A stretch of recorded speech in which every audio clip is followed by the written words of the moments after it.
एक और एक 11 होते हैं, ये पुराने बुजुर्गों की कहावत है और ये कहावत भी कहीं ना कहीं सही है। कहते हैं डूबते को तिनके का सहारा। नमस्कार, आप जुड़ चुके हैं दैनिक शिव टाइम से। मैं रश्मि शर्मा कैमरामैन शुभम भगत के साथ। क्या 28 और 29 को आम जनता को मुश्किल होने वाली है, क्योंकि लगातार हमारी जनता भी जानती है, हम भी जानते हैं, डेली वेजर्स का प्रदर्शन, उग्र प्रदर्शन भी किया। उन लोगों ने अपने कपड़े भी खोले, परिवार के साथ सड़कों पर भी आए और उन पर लाठियां भी भांजी गई। पर कहीं ना कहीं आज भी वो लोग दर बदर है। पर जहां पर मजबूर होकर उन्होंने ये निर्णय लिया कि कम से कम हम ये नहीं, जनता को परेशान तो नहीं करना चाहते, पर क्या करें, मजबूरी है। जब पेट में रोटी ना हो तो खुद ही कहते हैं खाली पेट तो भगवान का भजन भी नहीं होता, तो घर गृहस्थी कैसे चलाएंगे। यानी कि मजबूरी है उनकी 28 और 29 को काम छोड़ हड़ताल का आह्वान करना। उसी सिलसिले में शुरू से हमने कहा कि एक 11 होते हैं। एक बड़ी अच्छी बात है कि जल शक्ति विभाग के परमानेंट एम्प्लॉइज ने भी समर्थन दिया है उनकी काम छोड़ हड़ताल को। इस समय वही लोग बैठे हैं जल शक्ति विभाग के, जिन्होंने आज प्रेस वार्ता भी की और एक मैसेज जनता तक लाया कि हम उनका पूरा समर्थन करते हैं। चलिए जानते हैं सर। सबसे पहले आपका बहुत बहुत स्वागत है।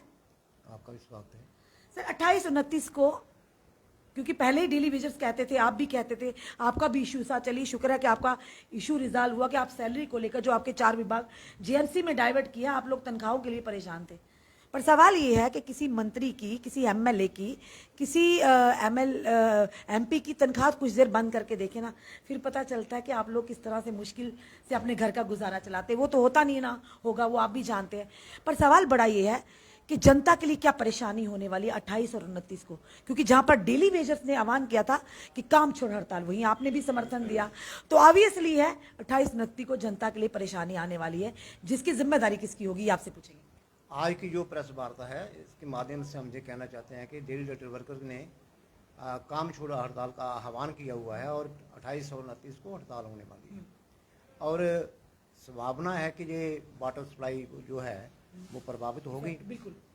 और डेली रेटेड वर्कर्स जो उनका जो है ये कॉन्स्टिट्यूंट ये पीएचई एम्प्लॉय यूनाइटेड फ्रंट का ही है। और उनकी समस्याएं जो हैं उनको हम बड़े करीबी से देखते हैं, कौन सी समस्याओं का वो हल सामना करना उनको पड़ रहा है। और वर्षों से वो उनकी लंबित मांगे हैं, जिस प्रकार से उनका रेगुलाइजेशन का मसला है, या अब बेसिस उनकी 17 महीने की हो गई है और उनका मिनिमम बेस का जो है उनको इम्प्लीमेंटेशन की बात वो कर रहे हैं। ये 3 जो इश्यूज़ हैं कि बड़े इश्यूज़ हैं।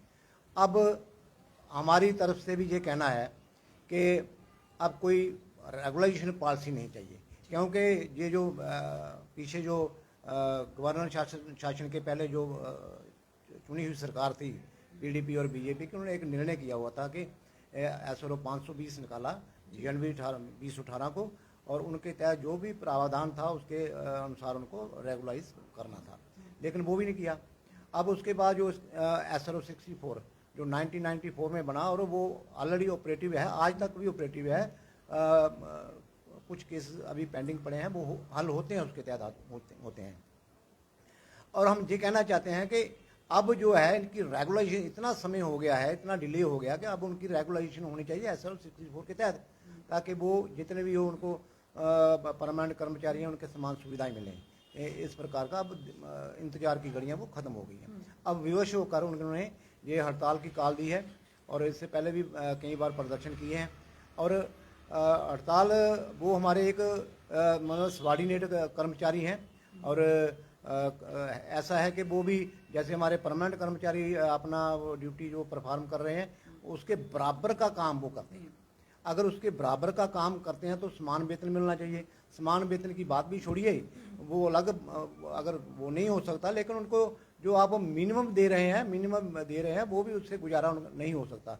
हम कहते हैं कि उनका अब हल यही है कि उनके जो परिवार हैं, उनके पीछे डिपेंडेंट्स हैं, उनका जो है भविष्य जो है इस बात पर निर्भर करता है कि इमीडिएट उनकी रेगुलेशन हो। और इसके लिए पीएचई एम्प्लॉयज यूनाइटेड फ्रंट ने एक निर्णय किया हुआ है कि सर्वसम्मति से कि इनकी जो प्रपोज स्ट्राइक है तो उसको हमारी तरफ से मॉरली और एक टैक्टिकल सपोर्ट रहेगी। और टैक्टिकल सपोर्ट के बारे में अगर आप हमें पूछेंगे तो हम यही कहेंगे कि जब ये इनका स्ट्राइक आरंभ होगी 8 बजे शाम को 28 को, तो उसके बाद जो परमानेंट कर्मचारी जो है वो टैक्टिकल एक्शंस वगैरह शुरू होंगे, ताकि हम चाहते हैं कि शुभकामनाएं हम हमेशा इनके साथ रही हैं कि हम चाहते हैं कि इनके जो मसला है जो परमानेंटली को हल हो। जी चलिए सर, हमारे साथ हैं सर। कोरोना काल में भी लगता है, जिस तरह से आप कह रहे 70 महीने की वेजेस पेंडिंग है, डेली वेजेस भाइयों की, तो कोरोना काल में प्रधानमंत्री जी ने कहा था कोई अगर प्राइवेट जॉब वाला है या जो डेली वेजेस है उनकी तनख्वाहें ना रोकी जाएं, तो फिर क्या कहेंगे प्रधानमंत्री जी?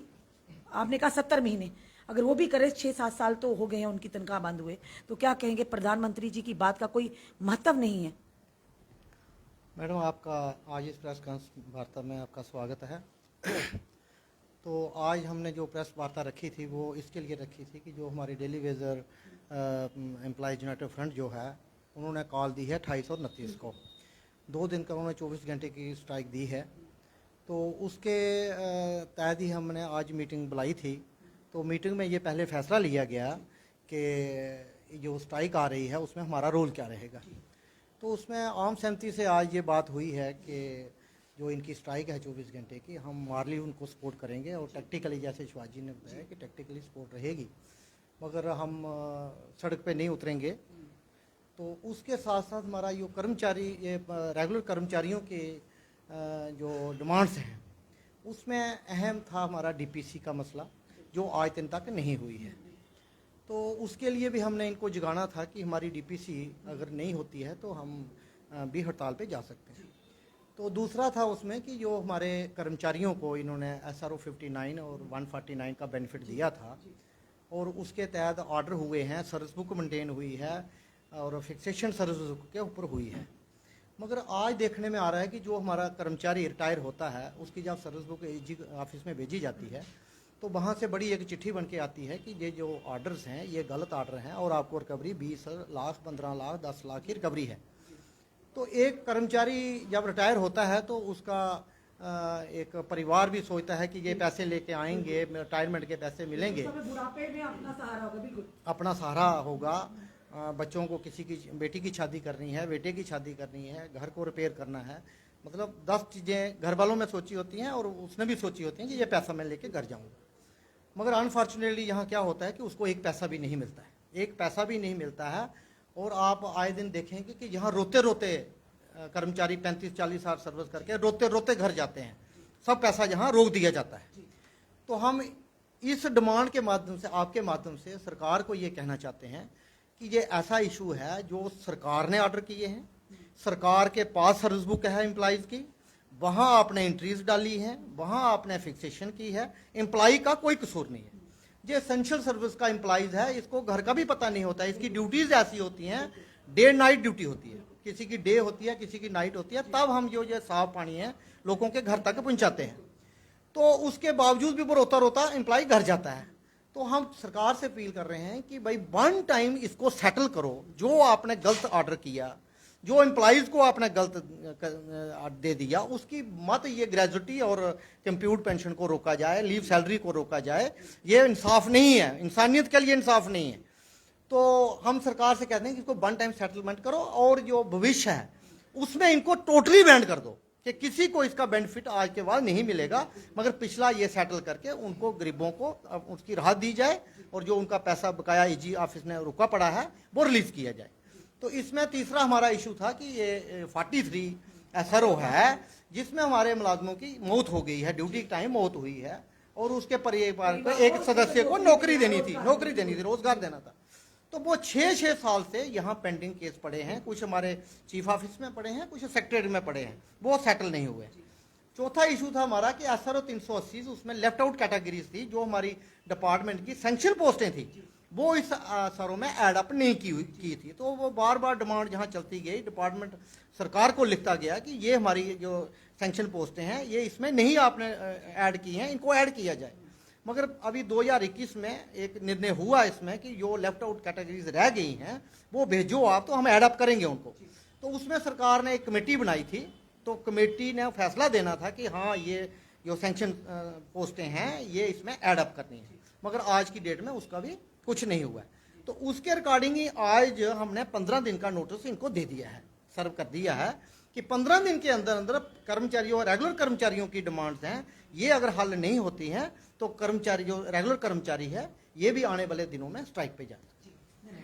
चलिए सर, हमारे साथ सर जानना चाहेंगे, हम तो डेली बेसिस की आवाज़ को लेकर आए थे, यहाँ पर तो परमानेंट जो जल शक्ति विभाग के कर्मचारी उनकी भी बड़ी डिमांड्स है, डीपीसी की डिमांड्स है, जैसे सर ने कहा 143 के अंदर जो आते हैं 6-6 साल से उनकी फाइल्स हैं।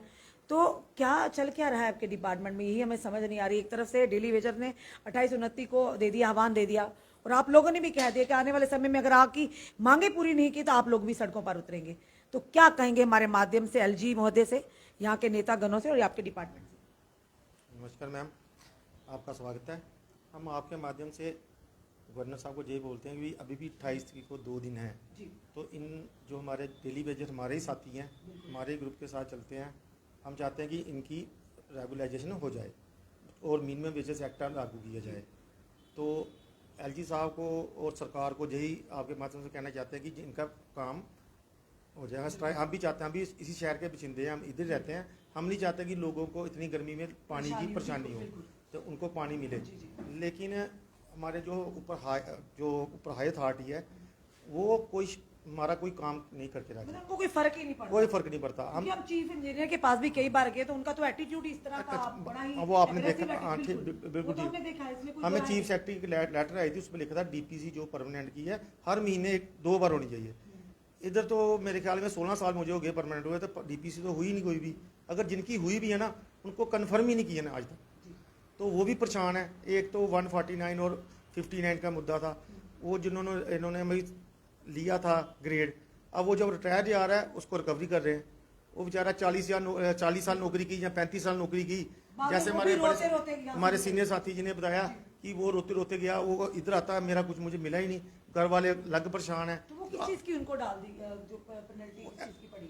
कुछ हमारे ना कोई 1972 में कोई 149 वो था, SRO था, उसकी प्रमोशन ली थी, वो हमने खुद तो ली, हो तो अधिकारियों ने दी, जो हमारे डिपार्टमेंट, हमने अपने आप थोड़ा लिख लिया सर्विस बुक पे।